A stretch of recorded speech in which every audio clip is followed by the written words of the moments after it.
Students, very good morning.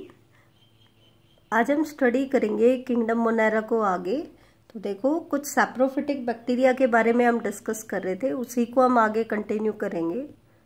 Next हम शुरू कर रहे हैं डीकंपोजिंग बैक्टीरिया। कैसे बैक्टीरिया हैं? डीकंपोजिंग बैक्टीरिया। नाम से ही पता चल रहा है डीकंपोज करेंगे मैटर को। इसका मतलब जो हमारा डेड एंड डिकेइंग मैटर है उसको डीकंपोज करें। That means they protect our environment. तो इन्वायरमेंटल प्रोटेक्शन में इनका इंपॉर्टेंट रोल होता है। तो इसमें कौन कौन से बैक्टीरिया इंपॉर्टेंट रोल प्ले करते हैं, ये कई बार बोर्ड एग्जाम, इसमें नीट एग्जाम्स में क्वेश्चन आया है। सूडोमोनाज, ध्यान से देखना। सूडोमोनाज जो है इसको सुपर बग भी कहा जाता है। सूडोमोनाज को क्या कहा जाता है? Super bug. ये क्या करता है बेटा? दे डीकंपोज पेट्रोलियम वेस्ट। ये चीज पूछी जाती है कि पेट्रोलियम वेस्ट को डीकंपोज करने के लिए हम कौन सा बैक्टीरिया यूज करते हैं। ये क्वेश्चन कई बार बोर्ड नीट एग्जाम्स में आपका है। तो ये सूडोमोनाज जो बैक्टीरिया है they can decompose petroleum waste. ये पेट्रोलियम वेस्ट को क्या कर सकते हैं? डीकंपोज कर सकते हैं। जैसे आपने देखा होगा कई बार जब शिप के थ्रू हम अपना इंपोर्ट कराते हैं ऑयल को, तो कई बार शिप में लीकेज हो जाती है, तो एक्वाटिक बॉडी के अंदर पूरा ऑयल स्प्रेड हो जाता है। अब ऑयल सरफेस पे रहता है और लाइट को और उनको रिपेल भी करता है, ऑक्सीजन को डिफ्यूज नहीं होने देता। तो जितने भी एक्वाटिक फ्लोरा एंड फोना होते हैं उनके लिए बहुत बड़ी प्रॉब्लम क्रिएट हो जाती है। तो वो एक्सटिंक्ट होना शुरू हो जाते हैं, उनकी डेथ शुरू हो जाती है।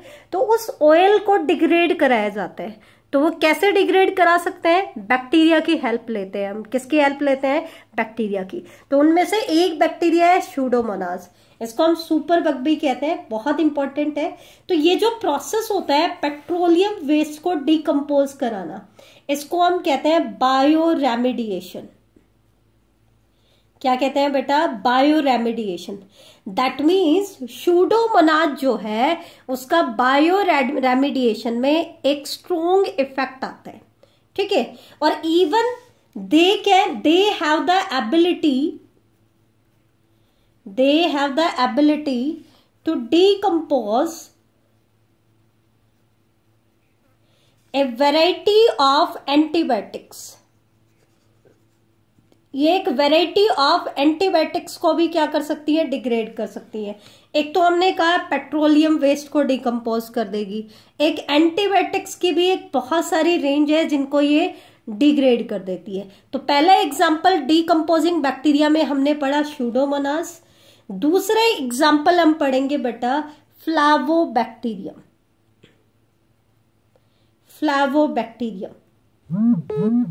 तो फ्लावोबैक्टीरियम जो है इट डीकंपोज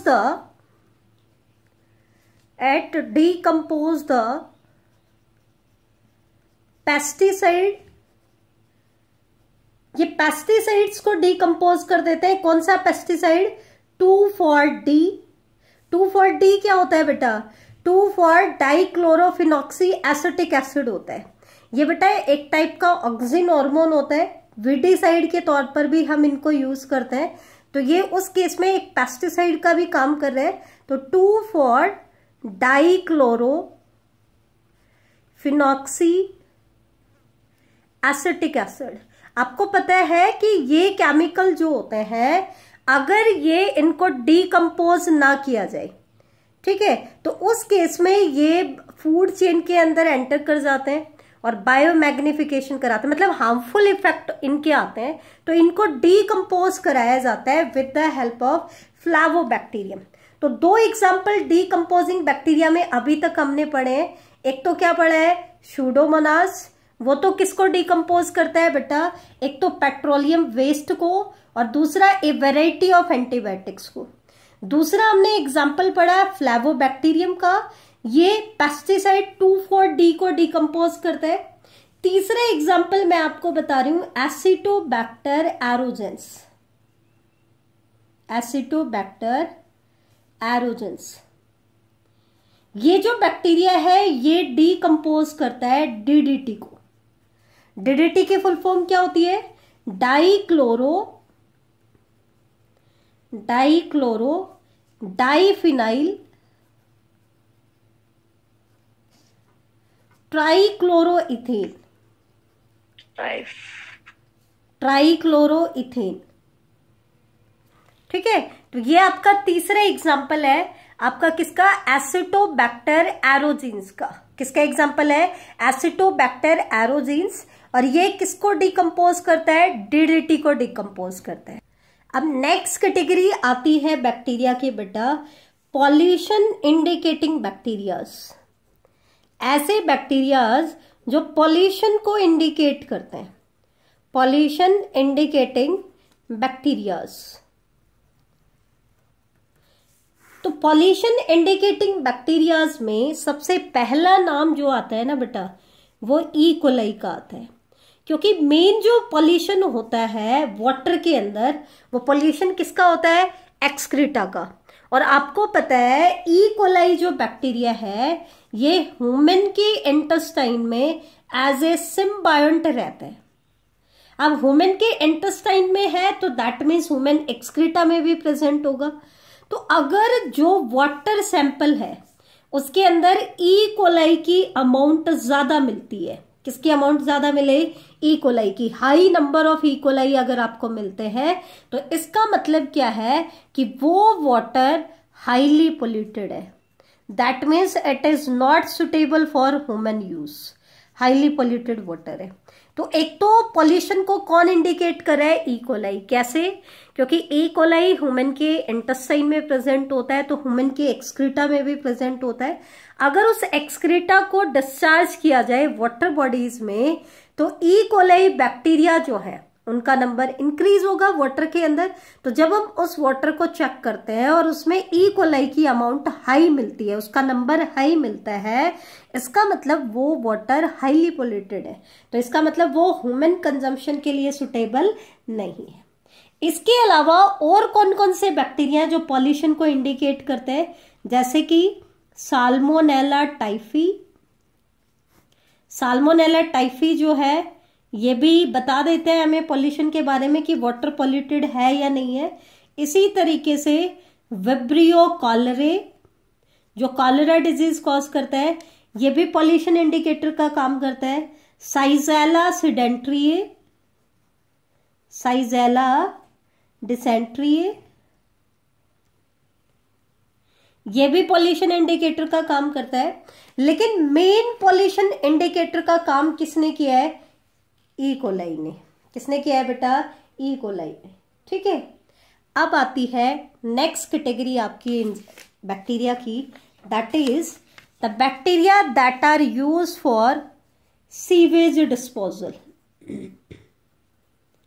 अब अगर वेस्ट मैटर को हम वाटर बॉडीज में डिस्चार्ज करें तो वाटर बॉडीज पोल्यूटेड हो जाती हैं, तो उससे उस वाटर बॉडीज के फ्लोरा और फोना क्या होते हैं? अफेक्ट होते हैं। ठीक है। तो हम नहीं चाहते कि हम उसको वहां पे डिस्चार्ज करें, तो फिर सीवेज को हम कहाँ डिस्चार्ज करें और कैसे करें? तो सीवेज को डायरेक्टली डिस्चार्ज नहीं किया जाता है, पहले उसको डीकम्पोज कराया जाता है ताकि उसके अंदर जो भी ऑर्गेनिक मैटर है उसको डिग्रेड कर दिया जाए। उसको हम कहते हैं प्योरिफिकेशन ऑफ सीवेज। तो ध्यान देना, इसके लिए भी हम किसको उसको डिस्पोज करने से पहले सीवेज को ट्रीट किया जाता है, उसको क्लीन किया जाता है, उसको प्योरीफाई किया जाता है। और वो काम कौन करेगा? बैक्टीरिया। बैक्टीरिया क्या करते हैं? दे डिग्रेड द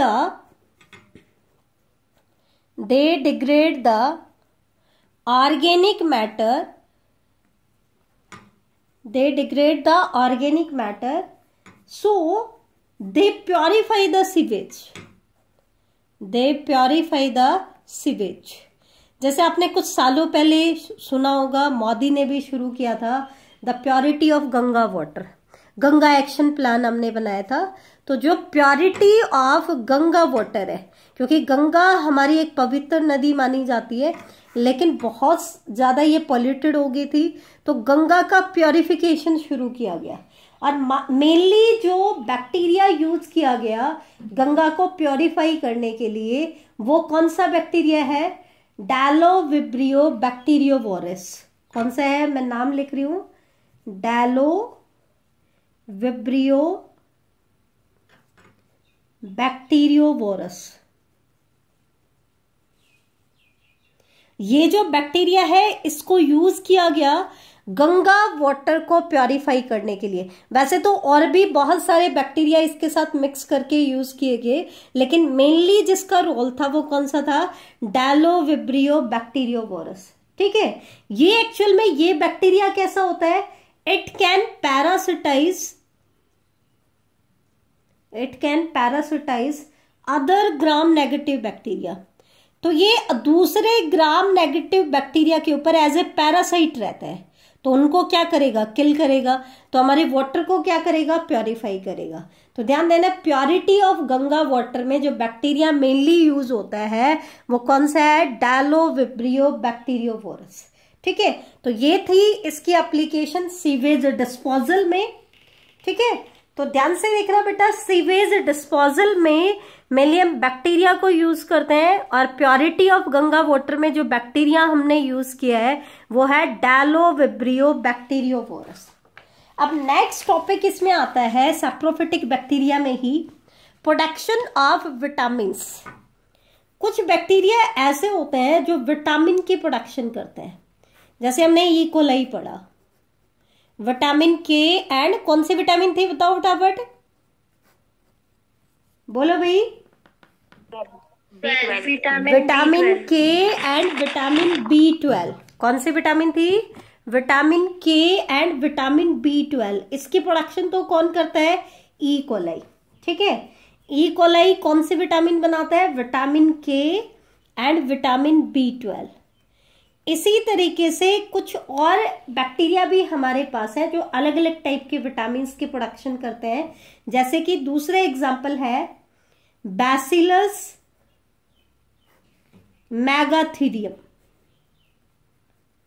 बैसिलस मैगाथीरियम ये जो बैक्टीरिया है ये भी विटामिन B12 की प्रोडक्शन करता है। तीसरे एग्जाम्पल है क्लॉस्ट्रिडियम बुटाइलिकम।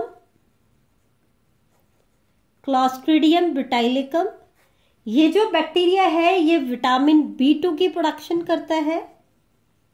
विटामिन B2 को राइबोफ्लेविन भी कहा जाता है। ये चीज ध्यान रखना, कई बार एग्जाम में राइबोफ्लेविन की प्रोडक्शन के लिए पूछ लेते हैं। ऐसे ही प्रोपियोनी बैक्टीरियम जो है, propioni bacterium, it is useful in vitamin B12 production. ये भी विटामिन B12 की प्रोडक्शन करता है। तो विटामिन B12 में आपका क्या आ गया? ई कोलाई भी आ गया, बैसिलस मैगाथीरियम भी आ गया और प्रोपियोनी बैक्टीरियम भी आ गया। और क्लॉस्ट्रिडियम बुटाइलिकम जो है, जो हमने पीछे भी पढ़ा था रिटिंग के अंदर, ये विटामिन B2 की प्रोडक्शन करता है। किसकी प्रोडक्शन करता है? विटामिन B2 की प्रोडक्शन करता है। ठीक है, अब एक और टॉपिक ले लेती हूँ, उसके बाद फिर दोनों एक साथ याद करा दूंगी। Bacteria in genetic engineering. Bacteria का जेनेटिक इंजीनियरिंग में क्या रोल है? बैक्टीरिया इन जेनेटिक इंजीनियरिंग, तो कौन कौन से बैक्टीरिया हम यूज करते हैं? ठीक है, तो सबसे पहला बैक्टीरिया आता है आपका ई कोलाई। जब आप 12th क्लास में आ जाओगे ना बेटा, तो 12th क्लास में एक चैप्टर है बायोटेक्नोलॉजी, वहां पर हम पढ़ते हैं कि जो ह्यूमन इंसुलिन बनाया गया, क्योंकि आजकल लोगों को, काफी सारे लोगों को डायबिटीज होने लगी, तो उसके लिए क्या चाहिए? इंसुलिन चाहिए। तो ह्यूमन इंसुलिन की प्रोडक्शन के लिए लार्ज प्रोडक्शन हमें चाहिए। अब अगर हम कोई डोनेट करे इंसुलिन, तो उसकी बॉडी में डेफिशिएंसी हो जाएगी। दैट मीन्स कोई ह्यूमन तो डोनेट कर नहीं सकता है, तो फिर इसको कैटल्स में बनाया गया, लेकिन उसके बहुत सारे साइड इफेक्ट आ गए। तो फिर लोगों के, साइंटिस्ट के दिमाग में आया कि क्योंकि हमें लार्ज प्रोडक्शन चाहिए और इफेक्ट भी नहीं चाहिए, तो हमने क्या किया? ह्यूमन के अंदर उस जीन को आइसोलेट किया जो इंसुलिन की प्रोडक्शन के लिए कोड करता है। और उस जीन को जेनेटिक इंजीनियरिंग की हेल्प से ई कोलाई में डाल दिया।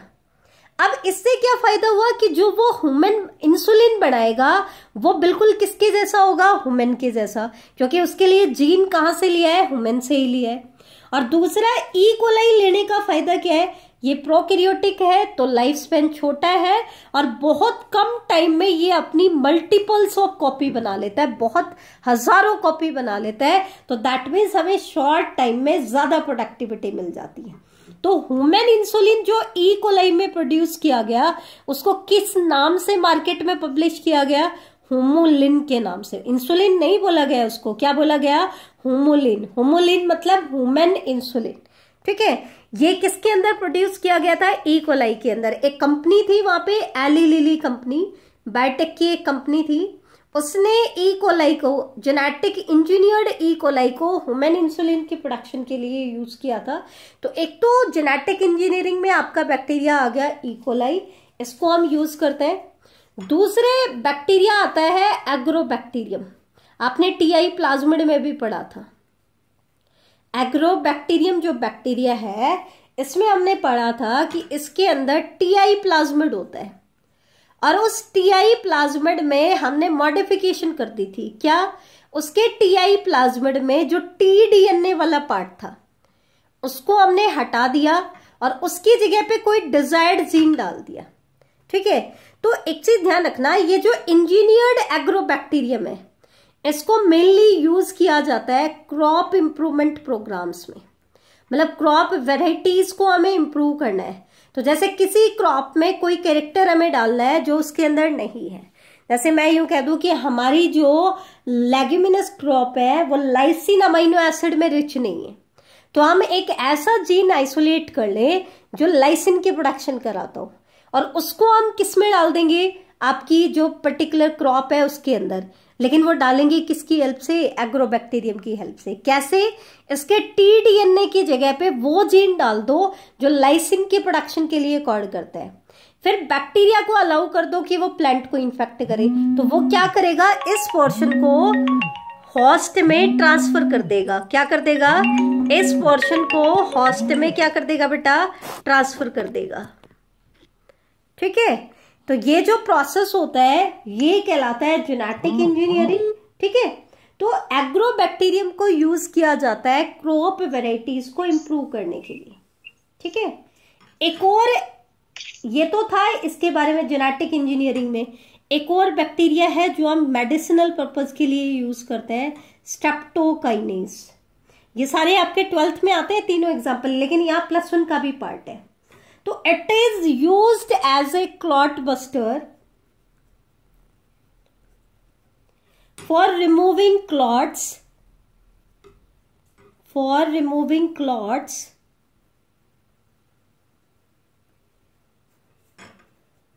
from blood vessels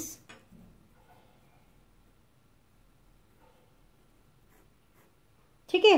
ये जो आपका ये जो पर्टिकुलर केमिकल है जिसको हम क्लॉट बस्टर के तौर पर यूज कर रहे हैं ब्लड वेसल्स में से क्लॉट्स को रिमूव करने के लिए, ये हमें कौन से बैक्टीरिया से मिलता है, स्ट्रेप्टोकोकस बैक्टीरिया से। बेटा ध्यान देना, किससे मिलता है, स्ट्रेप्टोकोकस बैक्टीरिया से हमें स्ट्रेप्टोकाइनेज ऑब्टेन्ड होता है। और ये किस लिए यूज किया जाता है, किसी भी ब्लड वेसल में अगर क्लॉटिंग हो जाती है, जैसे कॉमन लैंग्वेज में हम कहते हैं ना ब्लड के थक्के जम जाते हैं, तो उन क्लॉट को हमें डिसॉल्व करना है, क्योंकि वेसल्स तो बहुत नैरो होती है, अगर क्लॉट बन गया तो वो ब्लड की सर्कुलेशन में प्रॉब्लम क्रिएट करेंगी, तो उन क्लॉट को हमें रिमूव करना है। तो वो रिमूव कैसे करेंगे, उसके लिए डॉक्टर स्ट्रेप्टोकाइनेज के इंजेक्शन लगाते हैं, ये क्लॉट बस्टर का काम करते हैं, उन क्लॉट को क्या करेंगे बेटा, रिमूव करेंगे, ठीक है। तो ये आपका तीसरा एग्जाम्पल आ जाता है। एक बार मैं रिपीट कर देती हूँ, यहाँ पर जो हमने पढ़ा फिर मैं आपको याद करा दूंगी। एक तो हमने पढ़ा प्रोडक्शन ऑफ विटामिन, तो इसमें ई कोलाई हमें बहुत अच्छे से याद हो गया है कि वो विटामिन के और विटामिन B12 की प्रोडक्शन कराते हैं। B12 वाले दो और बैक्टीरिया है, बैसिलस मेगाथीरियम और प्रोपियोनी बैक्टीरियम। विटामिन B2 हमें मिलता है क्लॉस्ट्रिडियम ब्यूटाइलिकम से, ठीक है। अब आते हैं बैक्टीरिया इन जेनेटिक इंजीनियरिंग, ये आपको वैसे भी अच्छे से याद हो जाने चाहिए, एक तो है ई कोलाई, ये तो ह्यूमन इंसुलिन के प्रोडक्शन के लिए यूज करते हैं। दूसरा है एग्रोबैक्टीरियम, ये क्रॉप इंप्रूवमेंट प्रोग्राम में यूज करते हैं बेटा। एग्रोबैक्टीरियम को एज ए वेक्टर यूज किया जाता है क्रॉप इंप्रूवमेंट प्रोग्राम में, एज ए कैरियर यूज किया जाता है, तो ध्यान देना। तीसरा एग्जाम्पल है स्ट्रेप्टोकोकस का। स्ट्रेप्टोकोकस को यूज किया जाता है स्ट्रेप्टोकाइनेज की प्रोडक्शन के लिए, क्योंकि स्ट्रेप्टोकाइनेज ब्लड वेसल्स में से क्लॉट को रिमूव कर देता है। ठीक है, तो ये था आज का हमारा टॉपिक। ठीक है।